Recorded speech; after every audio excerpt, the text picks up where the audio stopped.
Vous écoutez Les Voix de la réussite, un podcast qui célèbre la diversité des parcours professionnels et des histoires inspirantes de notre communauté. Rejoignez-nous pour explorer les voies authentiques de ceux et celles qui ont surmonté des défis et réalisé leurs rêves. Présenté par Jonathan Laplante de l'entreprise Le Répertoire, connectez-vous à la richesse des talents de notre région.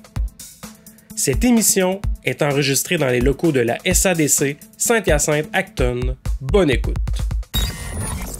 Bienvenue au podcast Les Voix de la réussite. J'ai avec moi Félix-Antoine Comartin, propriétaire de la ferme Retour à la Terre.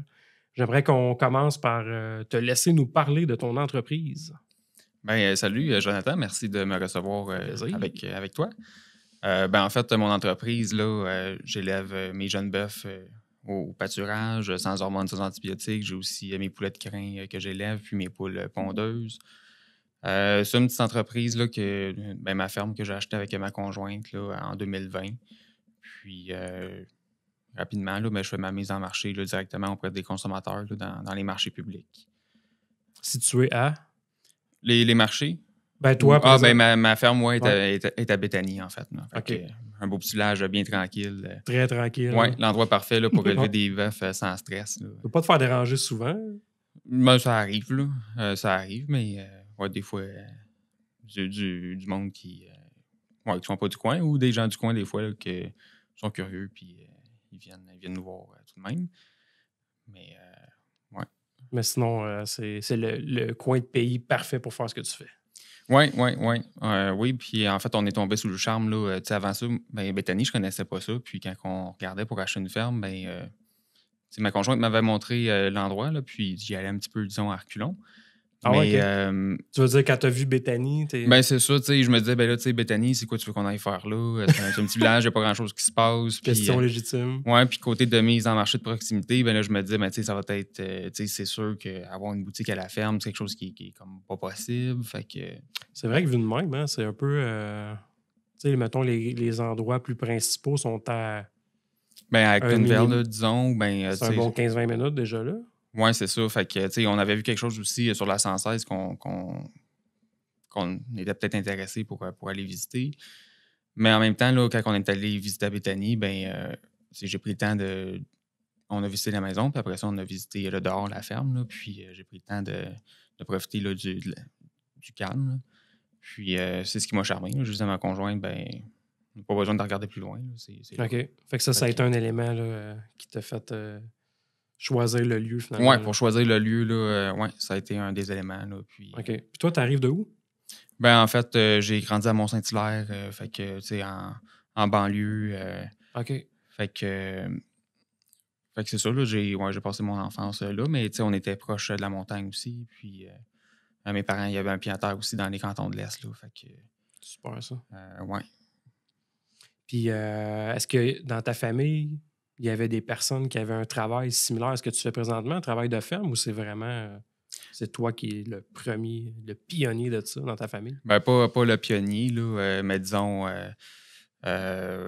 mon arrière-grand-père, il y avait une terre.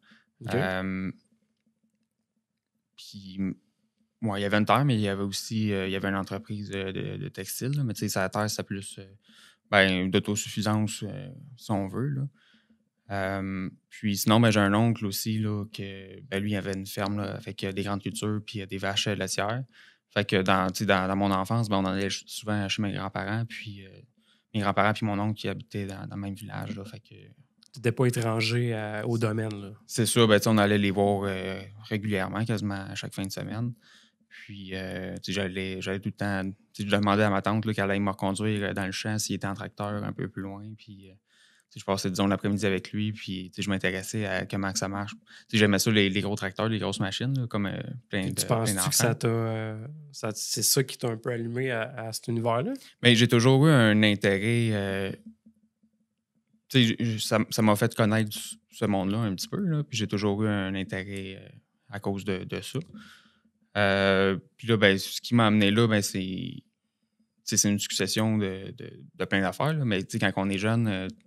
notre famille puis nos oncles, nos tantes nous disent tout le temps, va à l'école, c'est important, puis Ben, j'ai suivi ce chemin-là. Le parcours classique, là. Oui, le parcours classique. Là, en fait, là, je suis allé à l'université là, en gestion, puis je me suis spécialisé dans la gestion des technologies d'affaires.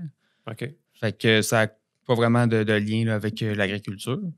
Mais C'est même... quoi exactement technologie d'affaires, tu dis? Oui, mais dans le fond, c'est la gestion des systèmes d'information. Là, OK, c'est vrai, c'était plus à titre informatique, là. oui, mais en fait, là, c'est dans le bac en administration des affaires. C'était une spécialisation là, de gestion des systèmes. Là. OK. Fait que c'est pour que ça parce que les systèmes, en fait, là, ils vont. C'est des outils. C'est des outils pour toutes les facettes de l'entreprise, là, autant que ce soit pour côté financier, comptabilité, ou les côtés logistiques, ou peu importe. Ça touche à plusieurs types d'entreprises. Fait que c'est ça. De nos jours, la technologie est partout avec nous. Fait que c'est d'intégrer cette technologie-là dans les fonctions là, des gens qui travaillent dans l'entreprise. OK. Fait que ça, c'est ton background. Oui. As-tu travaillé un peu là-dedans puis avant de faire ce que tu fais? Oui, bien dans le fond, ça, j'ai fait mon université à Sherbrooke là, avec le régime là, de coopératif, là, avec les stages. Fait que j'ai fait des stages là, dans une entreprise à Saint-Hyacinthe. Puis l'entreprise, ben en fait, je travaillais dans un département là, de gestion de placement. Fait que ça, puis à la fin de mes études, là, ben, j'ai pu rentrer dans cette entreprise-là. J'ai fait 5 ans là, auprès de l'entreprise. Dernière année, ben, c'était la pandémie. Fait que je l'ai fait en parallèle là, avec le début de ma ferme. Oui, c'est ça t'a switché assez rapidement, dans le fond. Oui, mais tu sais, vu qu'on travaillait à la maison, là, fait que je sauvais mon temps de voyagement quotidien. Ça me donnait plus de temps pour m'occuper de mes animaux puis faire des projets sur la ferme. Fait que ça, j'ai fait 1 an les deux combinés. Puis c'était quand même une année exigeante. Clairement, hein, ça doit être assez rock'n'roll. Switcher aux deux. Là. Ouais. Vous t'es la tête dans 2 affaires assez différentes. Oui, mais tu sais, c'est aussi. Mais tu sais, en même temps, là, j'avais une motivation énorme là, avec ce nouveau projet-là. Là, fait que, c'est clair. Là. Ouais, mais après 1 an de faire des semaines là, de 80 heures, là, m'a emmené.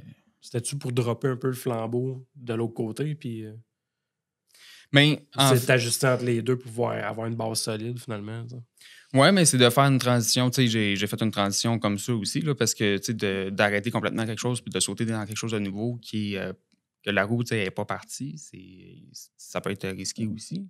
Sans savoir si... Tu sais, ça va-tu marcher ou ça va-tu marcher ou pas marcher, là? Fait que ça, mais tu sais, ça s'est fait, disons, graduellement. Ma première année, là, j'ai élevé mes bœufs. Tu sais, ça me prend à peu près 1 an à élever, là. Fait que, tu sais, première année, ben, tu sais, ils sont dans le champ, tu t'en occupes, tes élèves, mais après ça... c'est comme, il a fallu que tu démarres de 0.0, là. Ouais. Et amener une batch, finalement, on va le dire dans ma ouais.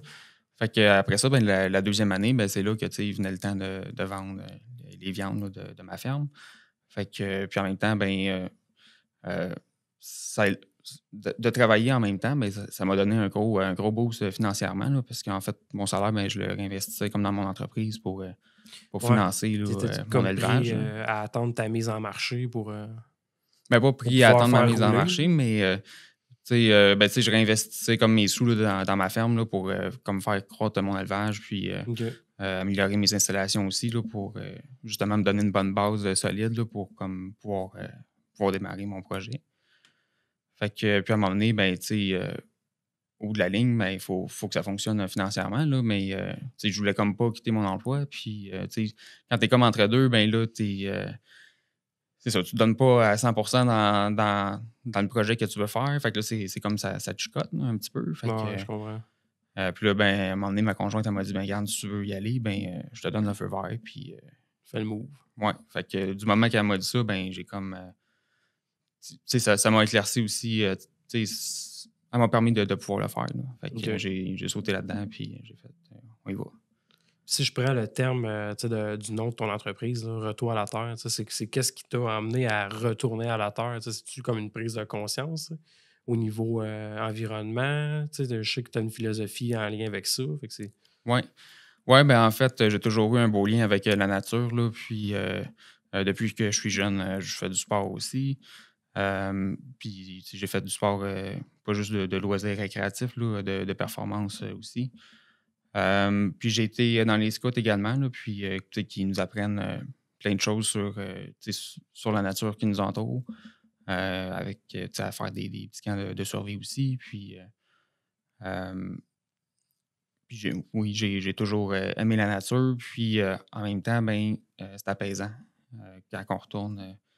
Ce qui me faisait du bien, j'avais ma job de bureau avant, là, mais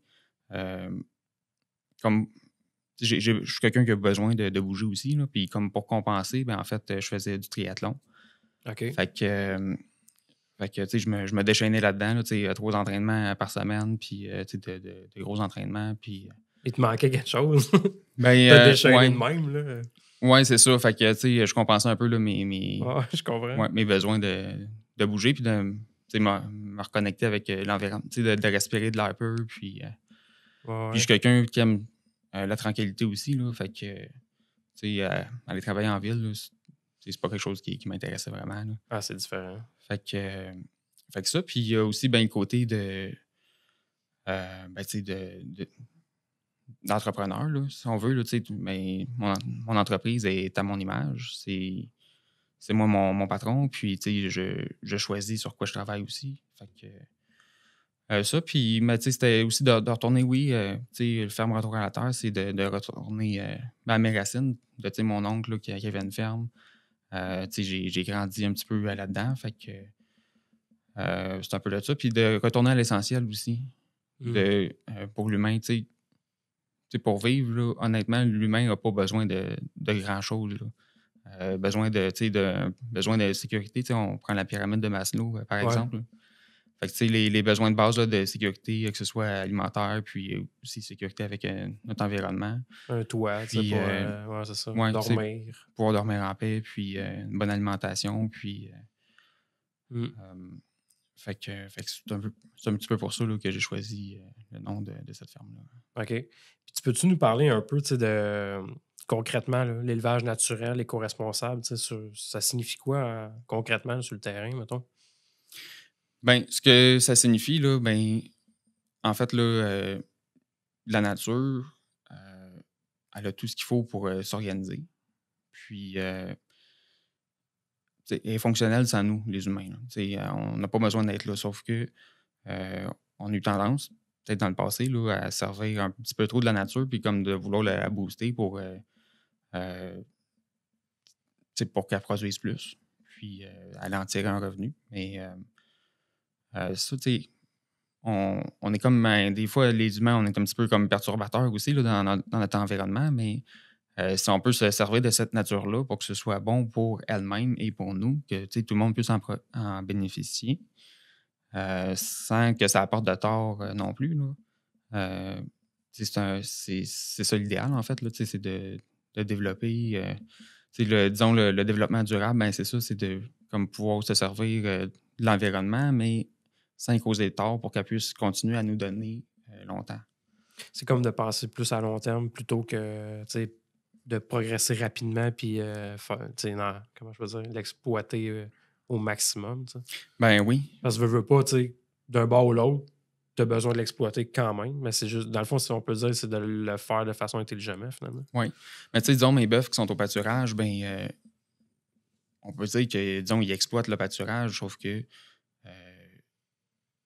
ils vont pas aller comme chercher toutes les ressources là, du champ puis des plantes.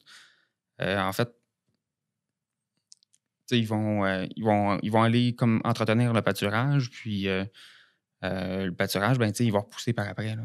Fait que il y a une synergie, là, puis il y a un équilibre aussi là, avec le nombre d'animaux aussi, puis la terre, ce qu'elle peut fournir, qu'il faut qu'il soit respecté. Fait que, c'est sûr, eux autres, ils ont leur rôle à jouer, d'entretenir, les plantes.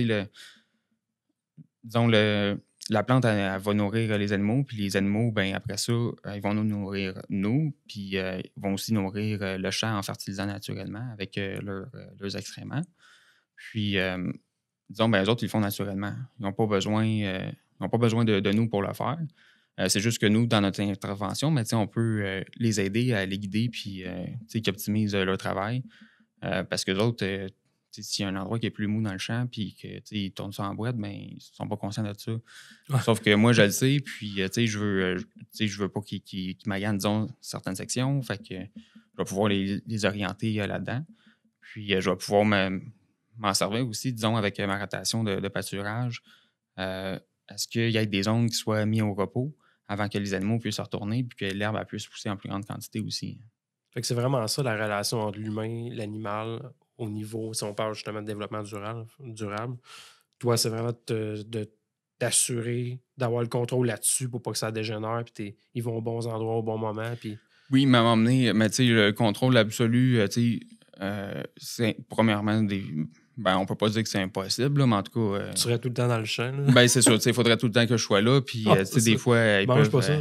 Ben, ouais, puis, des fois, ils brisent mes clôtures. Puis là, ben, la rotation de pâturage, elle prend le bord un petit peu. Là, fait que. Ouais, dans des situations comme ça, le quotidien change, mettons. Oui, c'est ça. Fait que, on ne décide pas toujours de tout. Puis, il faut apprendre à laisser aller aussi. Là. Sinon, ben, on ne verra pas fou non plus. Les autres, ils ont leur rôle à faire. Puis. Si on veut tout contrôler, c'est du vivant aussi.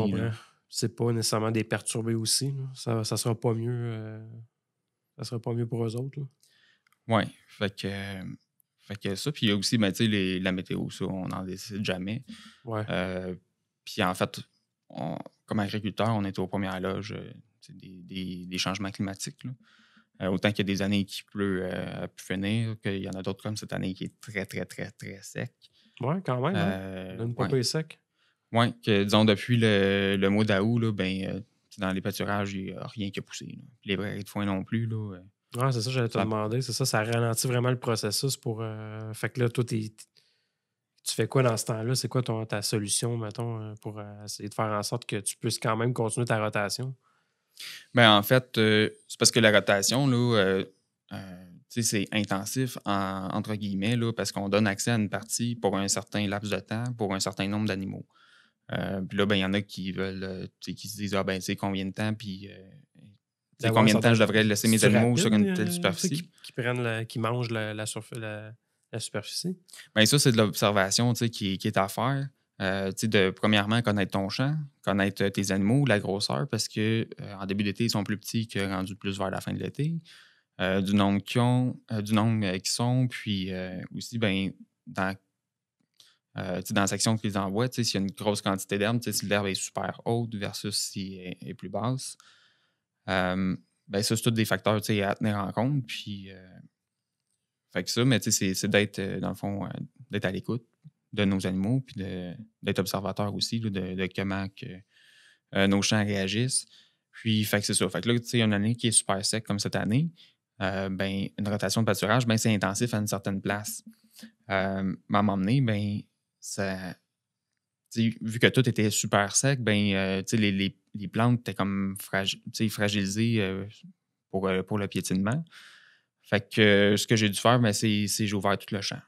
Comme ça l'a permis, dans le fond, de répartir les animaux puis d'enlever, disons, une grosse pression dans des zones spécifiques du champ. Puis j'étais quand même agréablement surpris là, en faisant ça. Ben, mon pâturage n'est jamais devenu jaune. Là. Il n'est jamais comme devenu sec. La pelouse chez nous, mais on n'a pas fait la tondeuse cette année. Là. Mais il y a des endroits là, que tu marchais sur l'herbe, puis ça cassait comme des chips en dessous de tes pieds. Okay. Mais dans le pâturage, là, il restait beaucoup d'ombrage à cet endroit-là. Hein? Ouais, non, ouais. Puis ça, mais j'ai eu un bon sol aussi là, qui m'aide. Là. Fait que ça, puis l'action du boutage des animaux, là, je pense que ça a un impact là, qui est comme qui est naturel en fait sur les plantes, là, puis que les plantes vont quand même bien réagir à ça. Là. Ah ouais, c'est intéressant ça. Ça peut-être être dû à la salive ou des choses comme ça? Tu es aussi poussé que ça? Ben, la réponse, là, c'est je ne sais pas vraiment. Là. Mais c'est intéressant comme questionnement, pour vrai. Oui. C'est sûr, ben, tu sais, en même temps, les animaux vont, disons, il y a une mode d'herbe, mais ils vont aller arracher comme certaines parties de la motte, mais ils vont pas tout le temps comme tout raser ben ras non plus. Là, puis, ouais, fait la réponse exacte, là, je pourrais pas le dire. On Là, la connaît pas encore non. en ce moment. Non, c'est ça, mais puis là, ça fait juste 5 ans que je fais ça aussi. Fait que, à chaque année, il y a des choses que j'apprends. Puis c'est ça, ça va être dans même toute ma vie. Probablement, c'est ça. Fait que, mais dans ton 5 ans à date, c'était ta première saison où c'était sec de même? Là?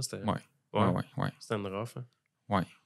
Fait que, ouais, autant que, il y a des années que c'était trop humide aussi. Puis là aussi, ça pose d'autres défis. Là, trop humide, c'est parce que les animaux vont défoncer le sol puis ils vont revirer ça en boîte quand on fait une rotation de pâturage qui est comme trop intensive. Là.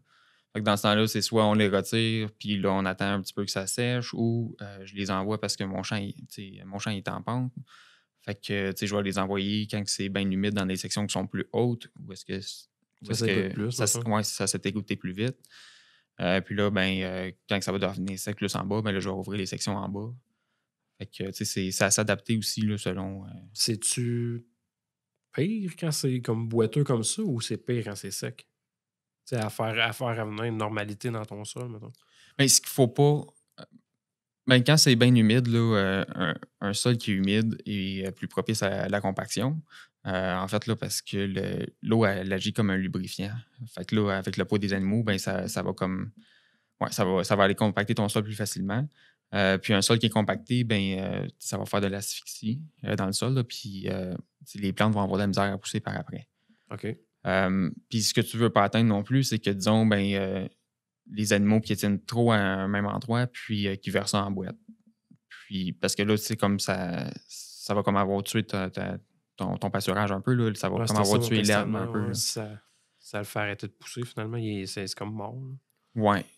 Pas mort, là, mais ça va grandement l'endommager. Puis après ça, si tu as des trous de boîte à des places, puis qui est compacté en plus, ce qui va repousser après, c'est pas nécessairement les plantes que tu auras semées là, dans ton pâturage. Tu peux avoir des mauvaises herbes. Ça va être plus la mauvaise herbe, ces choses-là. Fait que si tu vas être obligé d'aller patcher ça pour ressemer la bonne herbe, puis pour recommencer quasiment. Mettons que tu atteindrais un point majeur.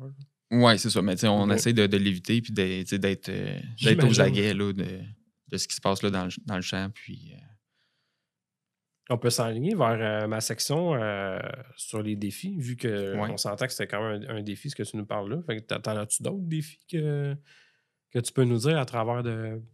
Pas nécessairement juste ce que tu fais, mais ça peut aller au niveau du type de ta façon de faire carrément. Y a-tu des défis à travers ça? Plus que le sol, exemple? Il y a des défis, il y en a plein. Que ce soit, ça peut être dans la mise en marché, dans le contexte aussi de où est-ce qu'on est. Ça peut être large, hein? C'est une maladie pour les animaux. Ça peut être vraiment plein de choses. Ça peut être ça. En fait, on contrôle rien, puis il faut s'adapter avec ça. Mais comme je dis, je dis toujours, là, chaque problème a une solution aussi. Là, fait que c'est de voir qu'est-ce qu'on fait avec ça. Puis des fois, tu te dis, tout va bien, puis c'est bien le fun. Puis là, les animaux, ils brisent la clôture, ils se sauvent ou ils brisent des affaires. Fait que... ça t'est jamais arrivé là, de rentrer chez toi puis ils sont dans le salon en train d'écouter la TV? Là. Ça, c'est pas arrivé. Là. Non. C'est normalement non. Là, en train de manger ta bouffe puis qu'est-ce qui se passe? Ouais, non. c'est pas arrivé, ça. Non. Mais mettons, je sais pas, moi, dans les 5 dernières années, y a-tu eu une grosse épreuve? Ça aurait été quoi? Ou un obstacle, je sais pas. En fait, je me suis lancé là-dedans. Puis, donc, ma première année, là, ma première année, j'ai acheté 6 veaux. Puis là, j'ai été guidé pour comment en prendre soin. Puis ça, mais là, tu passes comme ta première année, puis tu n'as aucune idée de ce que ça va donner comme résultat. Okay. Oui, j'élève des animaux, puis qui vont me donner de la viande par après. Ça va-tu être bon? Ça va-tu être... pas une viande pas bonne. C'est ça, je m'en allais comme les yeux fermés un petit peu là-dedans. Là. Puis là, à savoir, j'ai produit une viande, là, les gens vont-tu l'aimer? On a tous des goûts différents aussi. Là. Fait que c'est un peu, tu y vas les yeux fermés, puis c'est un peu, ça c'était comme mon défi comme du départ aussi, là, puis ça. Mais là, tu sais, ça fait quelques années que je fais ça. Puis, ben là, j'ai comme plus le problème inverse, là, c'est que les gens, tu sais, ont goûté mes viandes. Puis là, ils m'attendent un petit peu dans le détour. OK. Fait que là, c'est d'être capable de fournir aussi. Tout en gardant ta philosophie d'avoir un nombre d'animaux qui va bien avec la superficie que tu as aussi pour pas exagérer, là, parce que tu ne veux pas surexploiter. Oui, ben c'est ça. Tu sais, en augmentant graduellement, tu sais, mon nombre d'animaux sur les champs, ben, en fait, j'ai des prairies de foin puis j'ai des pâturages aussi. Fait qu'en augmentant graduellement, ben, tu sais, j'ai pu voir l'évolution, ben, tu sais, de ce que mon pâturage pouvait fournir. Parce que, tu sais, si tu commences, tu sais, première année, j'avais commencé avec 6. Après ça, je n'avais acheté 10. Après ça, j'en avais 13. Puis là, l'année passée, j'en avais à peu près 26 qui sont rentrés dans le courant de l'année. À peu près la même chose là, cette année encore. Puis, puis tu sais, avoir commencé avec, disons, une vingtaine d'animaux première année, ben là, je te dis que des défis, là, ben, ils seraient arrivés un petit peu plus vite que ce que j'aurais espéré. Probablement. Fait que ça, tu sais, en y allant comme graduellement, mais en fait, ça aide à placer les morceaux du casse-tête. Puis, tu sais, comme on dit, pas mettre la charrue devant les bœufs. Fait que, C'est bon. ouais. Fait que ça, De tu sais. là, ça doit venir de là, l'expression. Ben, ouais. Ouais. Une Fait chose que, à la fois, là, tu peux pas partir avec le résultat final en commençant. ouais. Tu sais, ben, c'est sûr, il aurait été possible, là, disons, de se prendre, disons, grosse marge de crédit en partant, puis let's go, un gros élevage. Mais là, tu arrives pour mettre ça en marché. Ma première année, là, le boucher m'a demandé tu sais, c'est quoi les coupes que je voulais choisir pour mes bœufs. Puis je connaissais pas tant mes pièces de bœuf. Là. OK. Fait que juste Mais là, là, tu t'adaptes à connaître vraiment la variété de coupes que tu peux avoir. c'est ça. Puis là, ben, tu sais, tu veux t'optimiser aussi. Là. Tu sais, j'ai étudié en gestion, puis tu sais, je suis quelqu'un qui aime les. Tu sais, qui aime interpréter les données aussi. Puis, Les statistiques de chiffres, tout ça. ouais, fait que là, tu essaies de t'optimiser dans tes choix aussi, mais là, tu sais pas qu'est-ce que ça peut donner non plus. Fait que là, tu sais, tu fais des recherches, puis.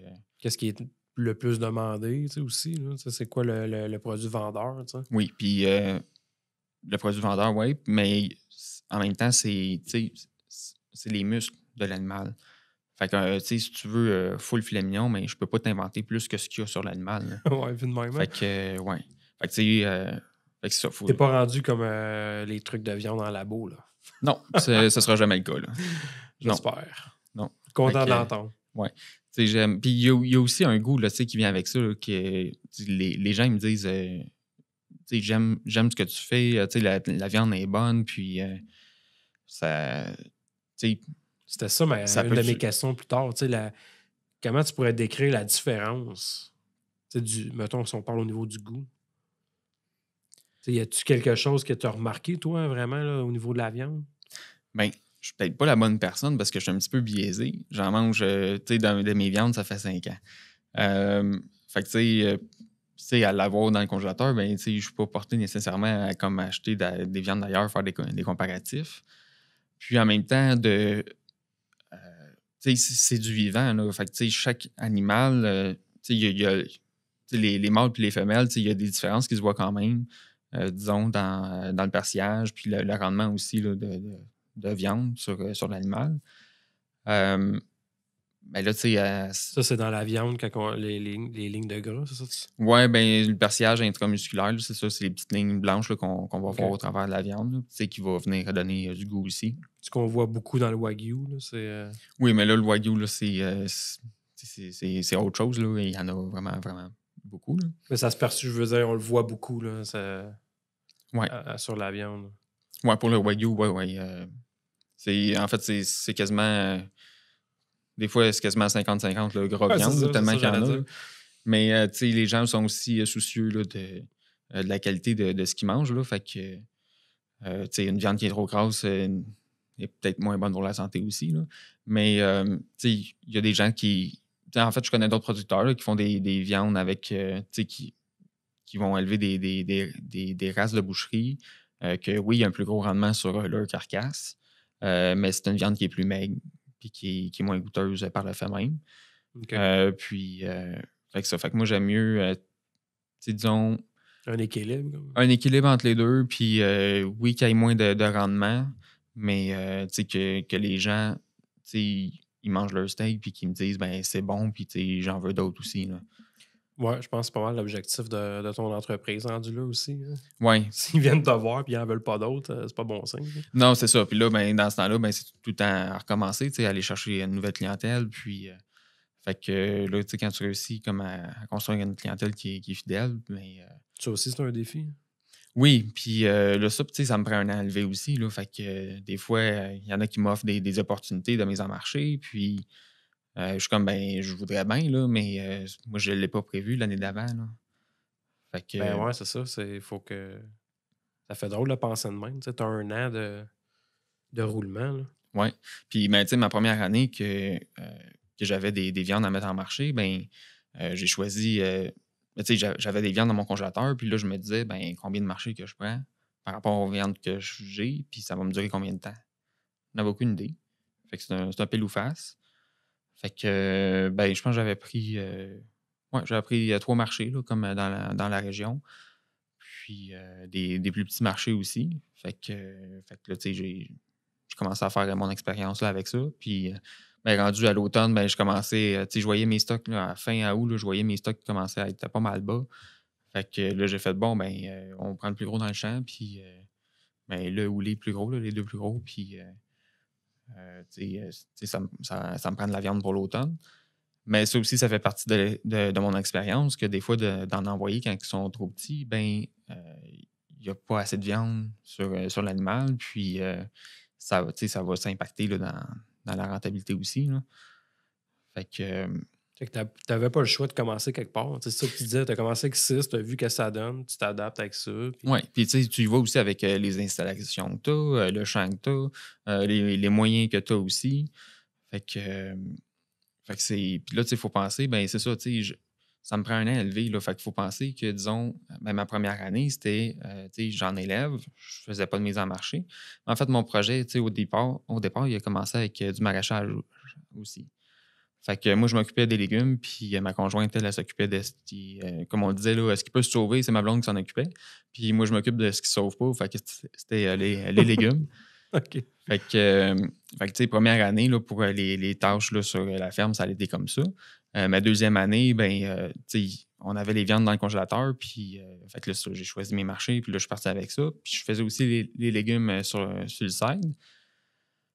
Mais j'avais quitté mon emploi à ce moment-là. Fait que là, ça me laissait plus de temps pour comme faire tout ça.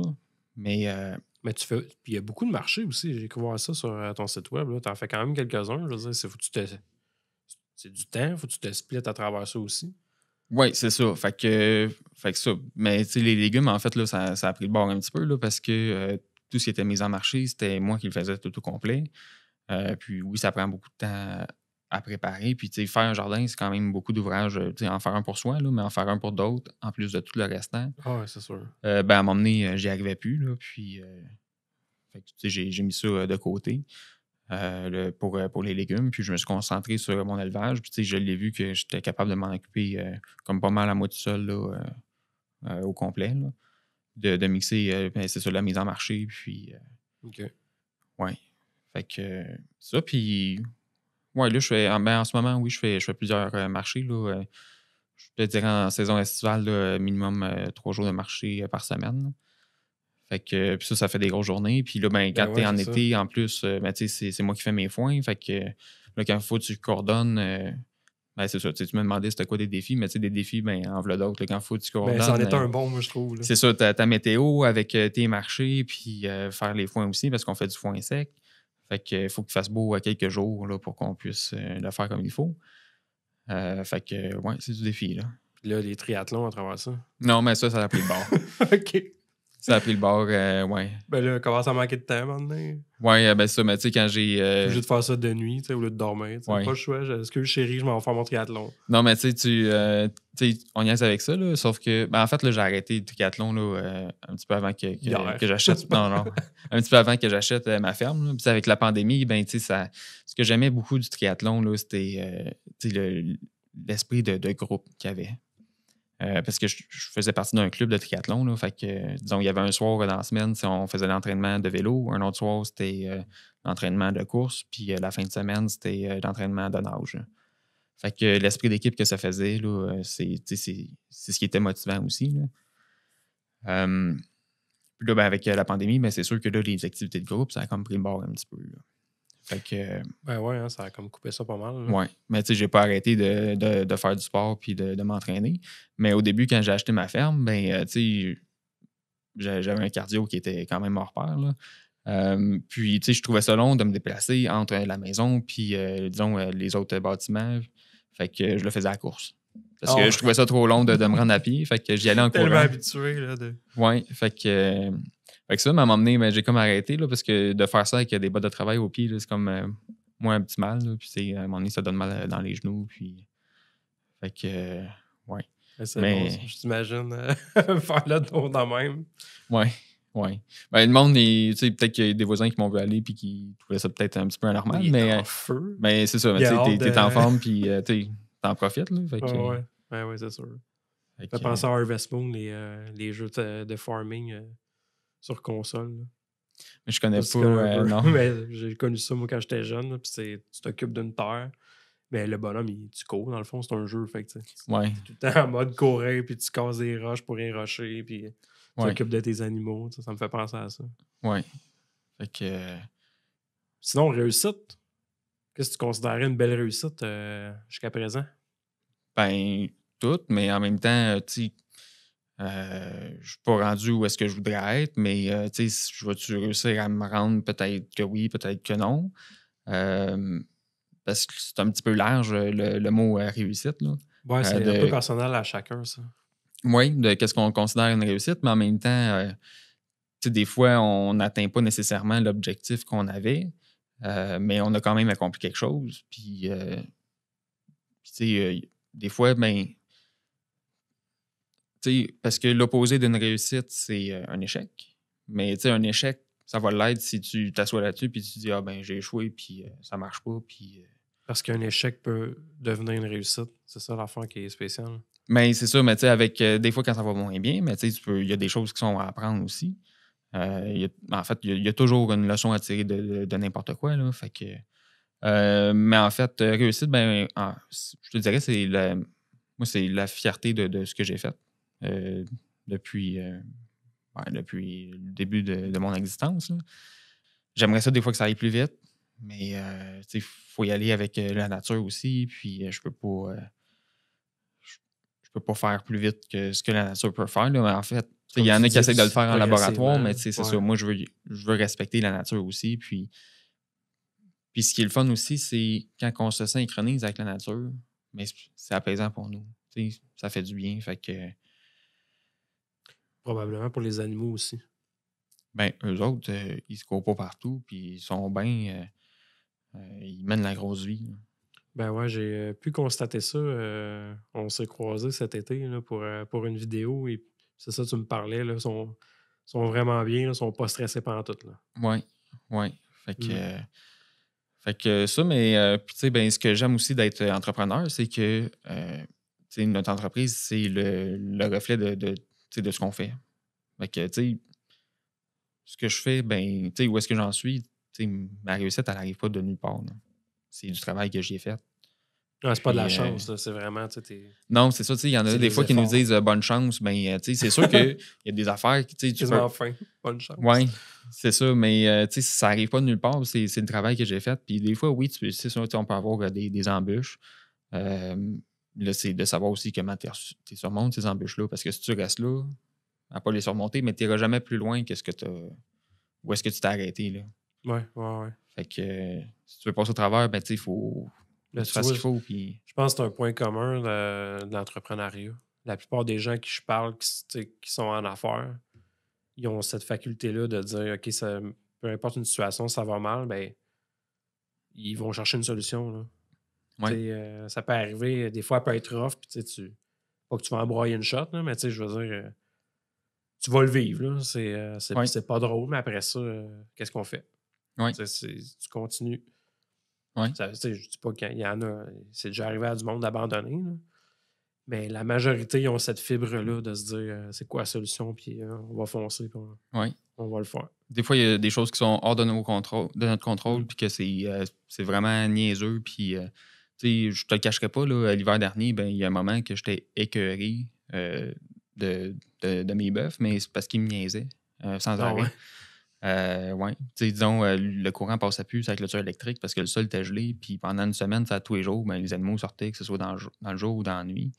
Ils n'arrêtaient pas de sortir. Puis ils étaient dans ma face. Puis il était presque rendu dans ton salon. Là. Non, ouais, en tout cas, ils tournaient alentour de mon salon. Là. Ils ont fait le tour de mon salon une couple de fois, là, mais sans rentrer dans la maison.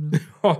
mais sans blague, cet été, par exemple, là, il y a un soir que les chiens me réveillent. Là. Puis, en fait, là, je m'en vais voir dehors. Puis, oui, les bœufs s'étaient sauvés. Là, mais j'ouvre la porte. Puis, les bœufs en dessous de l'abri d'auto. Puis, ils avaient flippé les chaises de patio. Puis, fait que c'est ça, eux autres s'amusaient. Puis, fait que, ouais.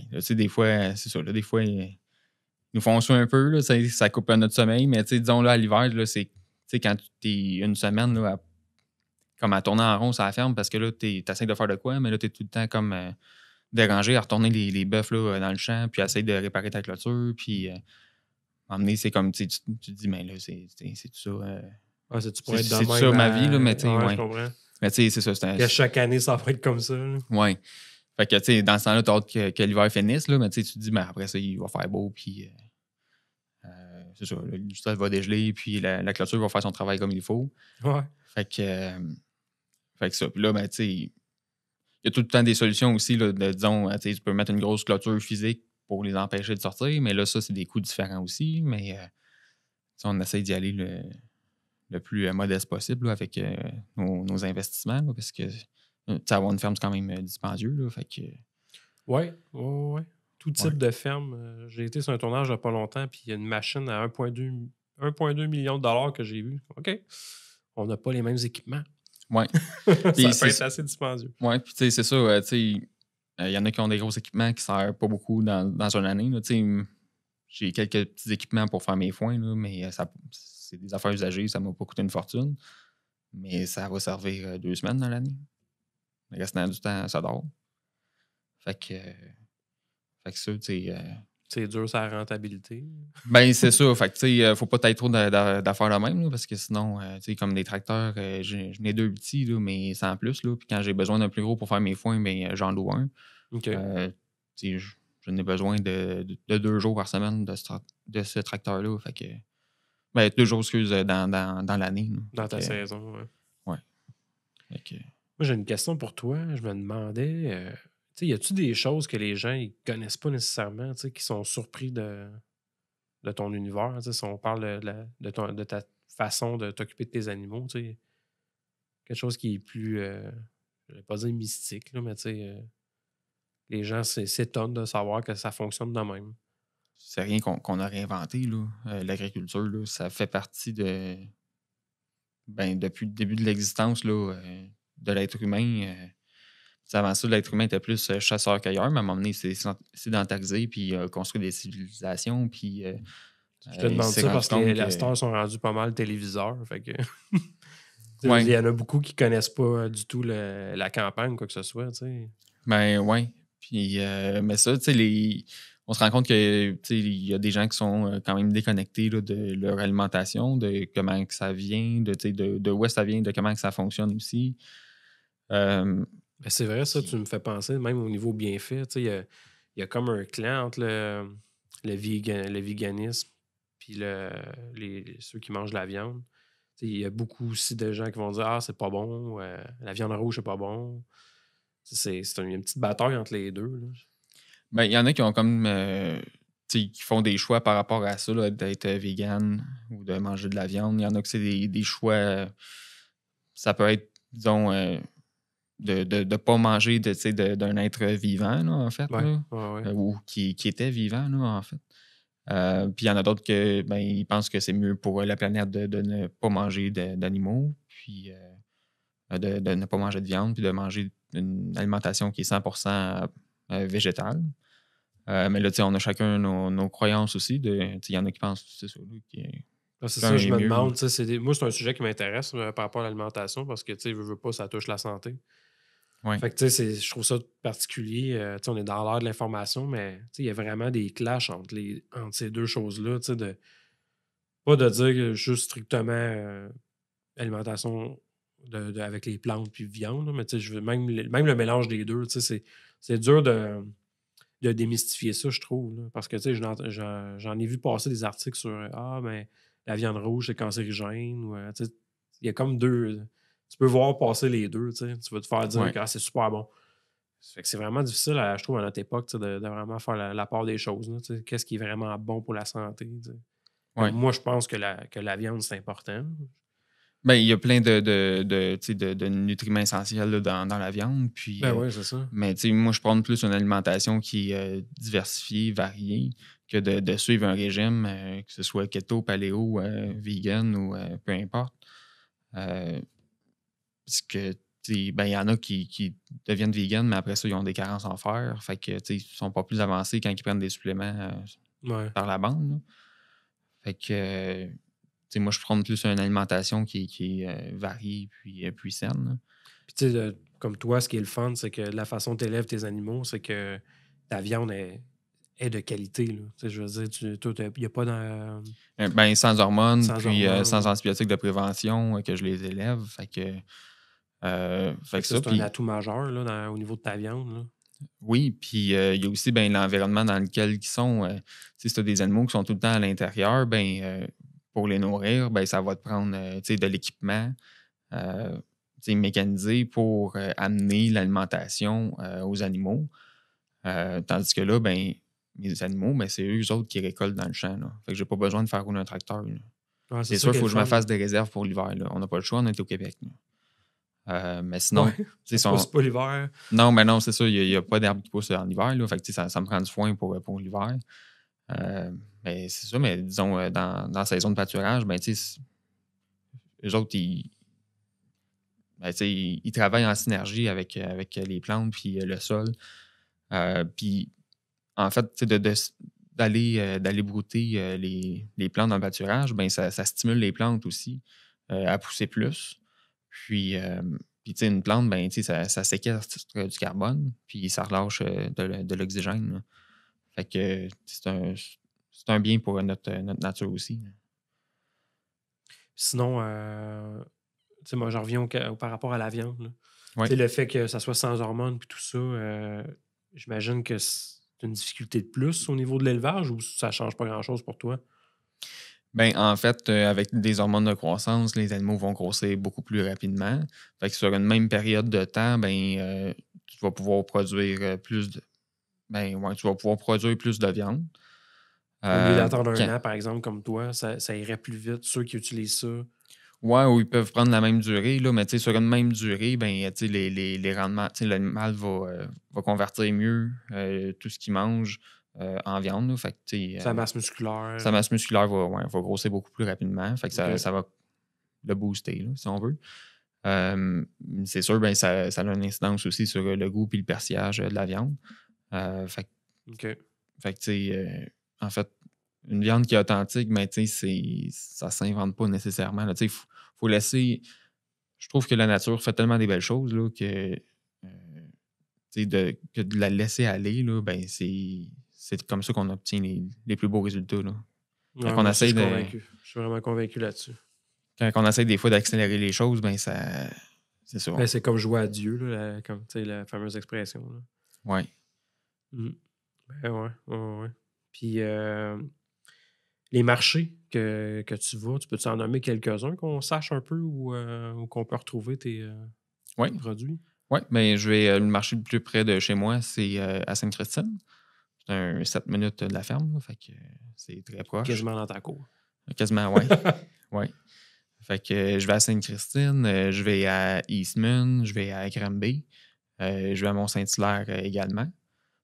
Puis j'ai aussi des opportunités avec une entreprise de la région, là, des accompagner ont leur point de distribution. Avec la ferme Labourasque, disons cette année, c'est tout nouveau. Okay. Je me joins avec eux là, pour offrir mes viandes à leur clientèle dans leur point de distribution de leur panier. Ah, fait que, c'est cool, ça. Ouais. Puis ce qui est le fun, c'est qu'eux, ils font des paniers d'hiver. Fait que ils vont livrer leurs légumes là, tout l'hiver, toute l'année, en fait. Là. Fait que je peux me joindre à eux. Ben oui. Ouais. Parce que les marchés, ça se concentre beaucoup plus là, durant l'été. Là. Ouais, c'est ça l'affaire. Hein? Ouais. Fait que le restant de l'année, c'est long un petit peu. Puis si tu veux que ton entreprise là, fonctionne, mais moi, j'ai des animaux à m'occuper, à nourrir à longueur d'année. Là. Fait que si tu veux que ça fonctionne comme rondement, c'est mieux d'avoir une mise en marché qui est annuelle au lieu de saisonnière. Là. Sinon, c'est d'autres défis aussi. Là. As-tu aussi une boutique en ligne ou pour l'instant? Non, non, pas du tout. Là. Dans le fond, sur mon site web, j'ai seulement des informations sur mes marchés. Puis, trouver finalement. Ouais, puis mes produits aussi. Là, fait que, puis pour des questions techniques, là, c'était comme trop compliqué là, de faire une boutique en ligne. Puis, c'est pas nécessairement que tu le feras pas, mais ça pourrait être un projet futur, si jamais, ou tu as l'intention d'y aller de la même façon, marcher et développer. Peut-être, mais en même temps, je suis seul à gérer tout ça aussi. Là. Fait que là, quand tu as des commandes qui rentrent, puis là, il faut tout te rendre disponible, puis là, ils vont venir les chercher où? Dans un marché, à la ferme. Là, ce que j'aime, là, dans le fond, de la mise en marché avec les marchés publics, c'est que je me réserve des moments dans ma semaine pour aller mettre en marché. Puis le restant du temps, je travaille sur mes choses à la ferme, puis tu peux focusser là-dessus. Je suis focusé là-dessus, je me fais pas déranger. Puis je dis toujours au monde, s'ils veulent venir à la ferme, qu'ils prennent un rendez-vous. Fait que ça, mais en été, j'ai pas le temps. Là, fait que je leur dis, venez dans les marchés en été, puis à l'automne, à l'hiver, là, vous viendrez à la ferme sur rendez-vous. Fait que ça me permet aussi d'organiser mes journées, puis mon horaire. OK. As-tu un truc à nous partager? As-tu quelque chose qui s'en vient prochainement pour toi ou objectif futur dans les prochaines années ou très bientôt? J'y vais une année à la fois. J'ai pas nécessairement de gros projets là, qui sont. C'est ça. En étant seul aussi à faire tout ça, mon but, c'est d'en faire le maximum possible, puis de me rendre à un point là, où est-ce que, disons, je vais pouvoir. Que je vais pouvoir vivre de mon élevage aussi. Ça, c'est comme un petit peu mon objectif personnel. Actuellement, c'est ça, je suis pas rendu là. Puis le prix du bœuf change la donne un peu aussi là, pour moi là, parce que j'achète mes veaux. Fait que, ça aussi, c'est un défi. C'est un des défis majeurs là, ces temps-ci. Fait que ça, c'est de grossir mon élevage. Sauf que là, entre l'année passée et cette année, j'ai comme fait du surplace parce que le prix des veaux il a tellement augmenté que c'est ça. Ça a comme vraiment ralenti la croissance de mon entreprise. T'as-tu un rêve de te dire moi j'aimerais ça avoir tant de tête? Un objectif dans le même, mettons. Je m'étais fait un objectif, là, disons, d'une centaine là, pour pouvoir comme payer ma ferme avec ça, puis essayer de me tirer un salaire. Mais je sais déjà que, disons, 100 bœufs sur ma terre, c'est trop pour ce qu'elle peut fournir en alimentation. Puis l'année passée, j'avais commencé là, à louer un autre grange avec des pâturages pour envoyer des animaux là. Mais là, cette année, je les ai comme plus gardés chez moi là, pour essayer de m'optimiser à la ferme là, en premier.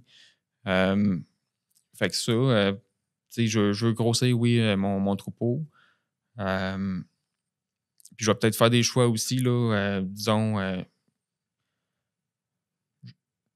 c'est pas clair encore, là, mais c'est ça, là, des fois, plus tu grossis aussi, moins tu as de temps. Là. Fait que de comme tout faire soi-même, là, ça pose beaucoup de défis. Là. Fait que peut-être que, disons, les foins, je vais arrêter d'en faire chez moi, mais je vais tout tourner en pâturage au complet, puis je vais faire mes foins par une autre personne, ou je vais peut-être acheter mon foin, ou peu importe. Fait que ça, comme pour vraiment maximiser mon pâturage chez moi.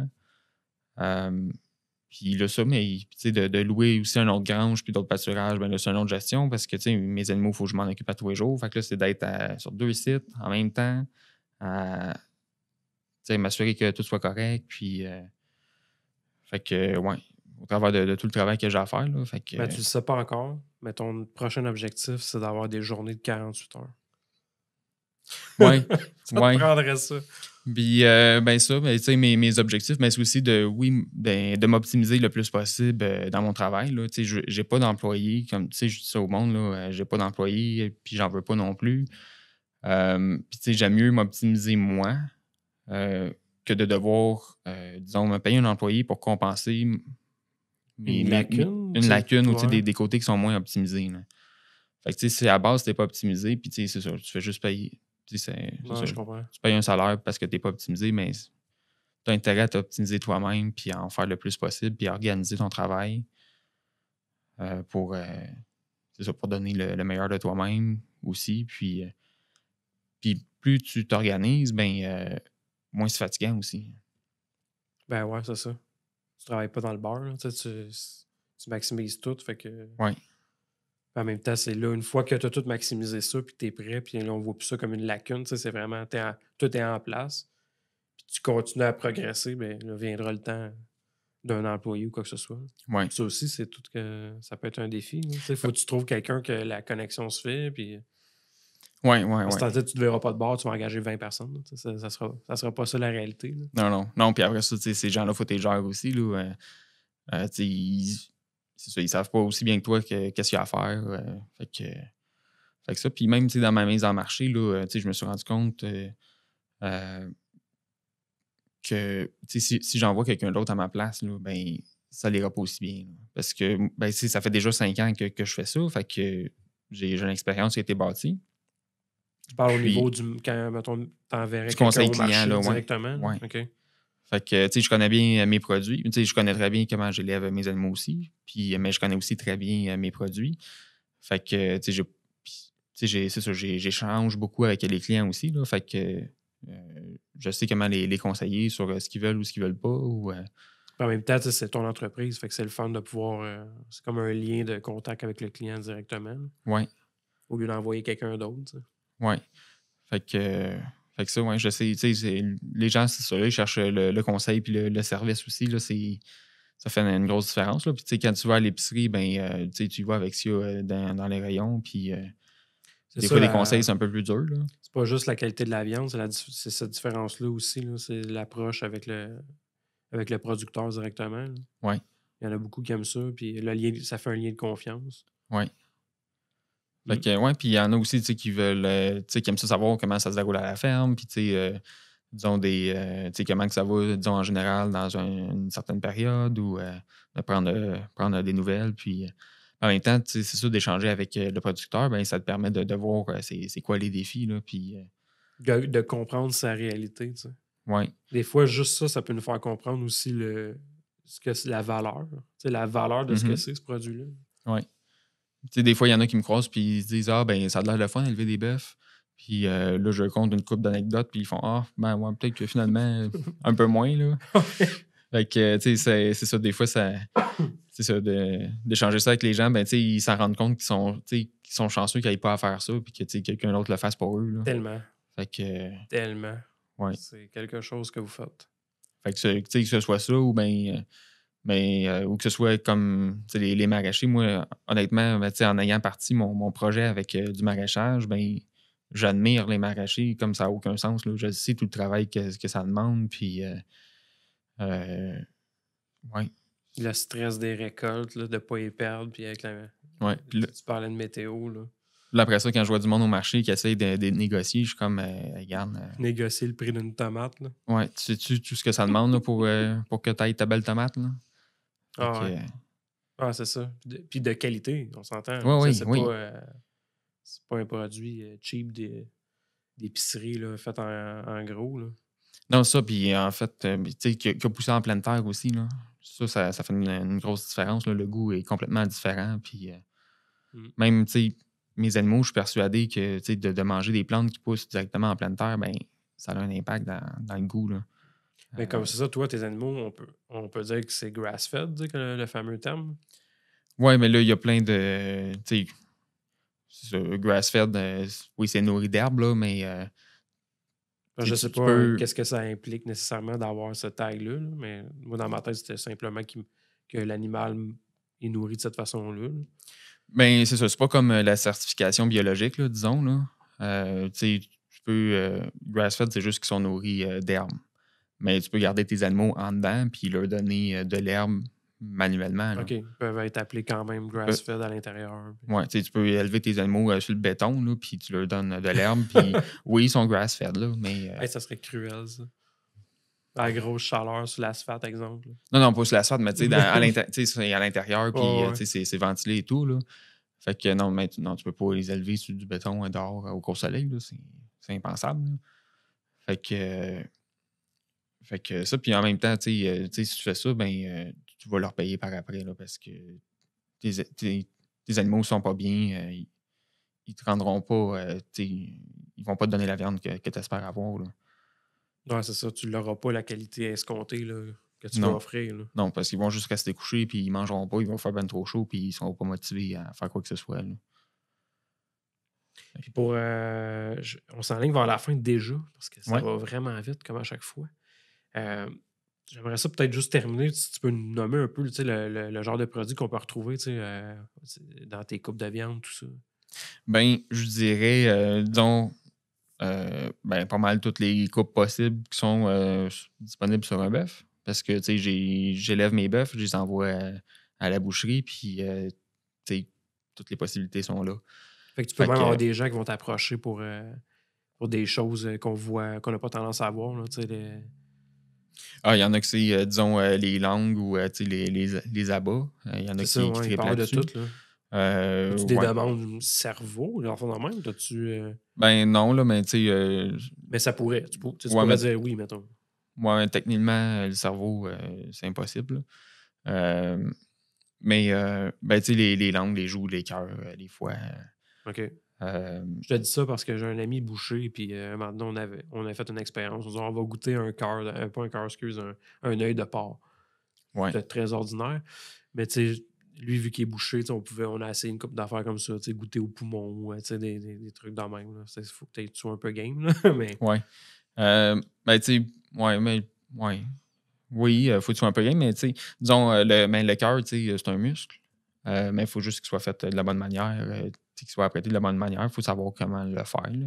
Je pense que j'ai jamais goûté un cœur de bœuf. Poulet, porc, mais bœuf, ça doit être assez... ça doit être assez rigide, ça, comme viande.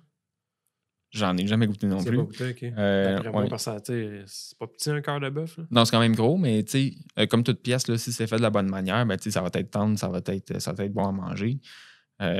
Comme dans le bœuf, juste si on reste dans les muscles normaux du bœuf, mais il y a des pièces, disons le filet mignon qui est super tendre, mais qui est moins savoureux aussi. Mais il y a des pièces, tout ce qui est dans les rôtis de palette, c'est plus raide, mais si on le fait cuire comme il faut, les fibres vont se relâcher, puis ça va être tout aussi bon. Là. Instant pot. Oui. Ça l'aide. Oui. Fait que ça, toutes les pièces du bœuf sont bonnes tant qu'on les fait de la bonne manière. Puis c'est ça. Fait que il y a plusieurs pièces qui peuvent être faites de différentes manières aussi. Fait que si les gens veulent de quoi, ils ont juste à me le demander. Puis, ton coup de cœur? Mon coup de cœur, la côte de bœuf, là, le rib steak. OK. Rib steak, faux filet, ou bien, disons, en tomahawk. C'est la côte de bœuf, là, elle a un bon goût, une bonne tendreté aussi. Puis c'est bien apprécié comme pièce. On encourage les auditeurs à se procurer ce produit. Oui. On te rejoint de préférence sur ton courriel, téléphone, ou comment tu préfères, toi? Oui, ça peut être téléphone, courriel, Facebook, peu importe. Sur mon site web aussi, il y a une section pour nous contacter également. Là, fait que...